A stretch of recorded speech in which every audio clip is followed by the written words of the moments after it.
ದೇವರ ಮಕ್ಕಳಾಗುವಂತೆ ನಿಮ್ಮ ಆತ್ಮಗಳನ್ನು ವಾಕ್ಯದಲ್ಲಿ ಬಲಪಡಿಸುವ ಅನುದಿನದ ಧ್ಯಾನ ಡಿಸೆಂಬರ್ 6. ಎಲ್.ಎನ್. ಜಿ. ವೈಟ್ ರವರ sons and daughters of god ಎಂಬ ಪುಸ್ತಕದ 341ನೆಯ ಪುಟ.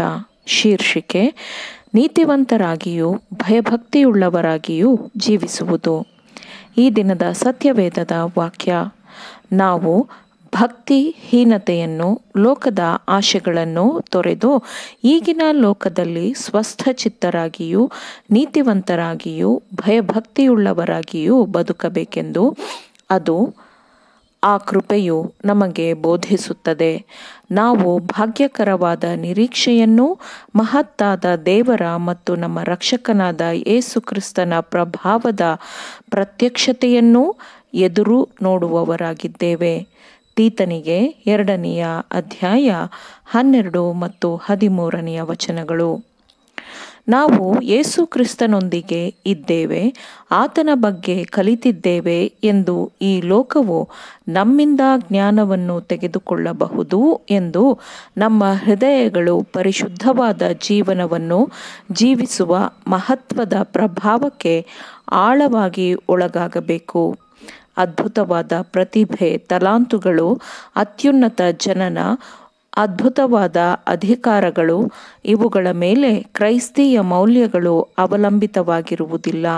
ಆದರೆ ನಿರ್ಮಲಗೊಂಡ, ಪರಿಶುದ್ಧಗೊಂಡ ಹೃದಯವೂ ಹೌದು, ಶುದ್ಧ ಹೃದಯವು ದೈವತ್ವದ ಸ್ವರೂಪವನ್ನು ಪ್ರತಿಫಲಿಸುತ್ತದೆ. ತನ್ನ ಜೀವನವನ್ನೇ ನಮಗಾಗಿ ಕೊಟ್ಟವನ ಪ್ರಸನ್ನತೆಯು ಆತ್ಮವನ್ನು ಸುಂದರಗೊಳಿಸುತ್ತದೆ.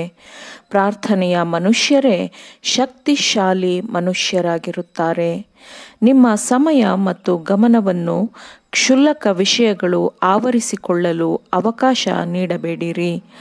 ದೇವರ ವಾಕ್ಯದ ಅದ್ಭುತವಾದ ವಿಷಯಗಳ ಮೇಲೆ ನಿಮ್ಮ ಮನಸ್ಸನ್ನು ಇರಿಸಿರಿ. ಈ ವಿಷಯಗಳ ಮೇಲಿನ ಅಧ್ಯಯನವು ನಿಮಗೆ ಶಕ್ತಿಯನ್ನು ನೀಡಿ ಅದು ನಿಮ್ಮನ್ನು ಕೊನೆಯ ದಿನಗಳ ಶೋಧನೆಗಳು ಮತ್ತು ಕಷ್ಟಗಳಲ್ಲಿ ನಿಮ್ಮನ್ನು ಮುಂದೆ ನಡೆಸುತ್ತದೆ ಮತ್ತು ನೀವು ಅರ್ಹರಾಗಿರುವುದರಿಂದ ಶುದ್ಧನಾದ ಕ್ರಿಸ್ತನ ಜೊತೆಯಲ್ಲಿ ನಡೆಯುವಂತಹ ಸ್ಥಳಕ್ಕೆ ನಿಮ್ಮನ್ನು ಕರೆದುಕೊಂಡು ಹೋಗುತ್ತದೆ. ಅಧ್ಯಯನ ಮಾಡಿದ ಮತ್ತು ಪಾಲಿಸಿದ ದೇವರ ವಾಕ್ಯದಲ್ಲಿ ನಾವು ಆತ್ಮೀಕವಾದ ಮಾರ್ಗದರ್ಶಕನನ್ನು ಮತ್ತು ಬೋಧಕನನ್ನು ಹೊಂದಿದ್ದೇವೆ. ಅದರ ಮೂಲಕ ನಮ್ಮಲ್ಲಿರುವ ಕೆಟ್ಟ ನಡತೆಗಳನ್ನು ದೇವರ ಆಜ್ಞೆಗಳ ಶಿಸ್ತಿನಡಿಯಲ್ಲಿ ತೊರೆದು ಬಿಡಬಹುದು.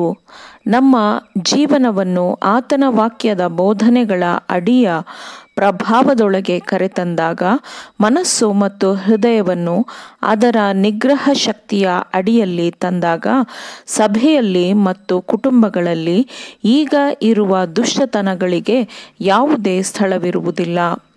ಮಾನಸಾಂತರಗೊಂಡ ಮನೆಗಳ ಮೇಲೆ ಶುದ್ಧವಾದ ಆಶೀರ್ವಾದಗಳು ಮೇಲಿನಿಂದ ಇಳಿಯುತ್ತವೆ ಮತ್ತು ಈ ಮನೆಗಳಿಂದ ದೇವಜನರನ್ನು ಸತ್ಯದ ಗುಂಪಿನಲ್ಲಿ ಶಕ್ತಿಯನ್ನಾಗಿ ಮಾಡುವ ಪ್ರಭಾವವು ಹೊರ ಹೊಮ್ಮುತ್ತದೆ. ಎಲ್ಲ ತೆರನಾದ ಸ್ವಾರ್ಥಭೋಗ, ಎಲ್ಲ ರೀತಿಯ ಹೆಮ್ಮೆ, ಅಹಂಕಾರಗಳು, ಎಲ್ಲ ರೀತಿಯ ಸ್ವಾರ್ಥವನ್ನು ದೂರವಿಟ್ಟು ಎಚ್ಚರವಾಗಿದ್ದು ಪ್ರಾರ್ಥಿಸುವ ಸಮಯವು ಇದಾಗಿದೆ.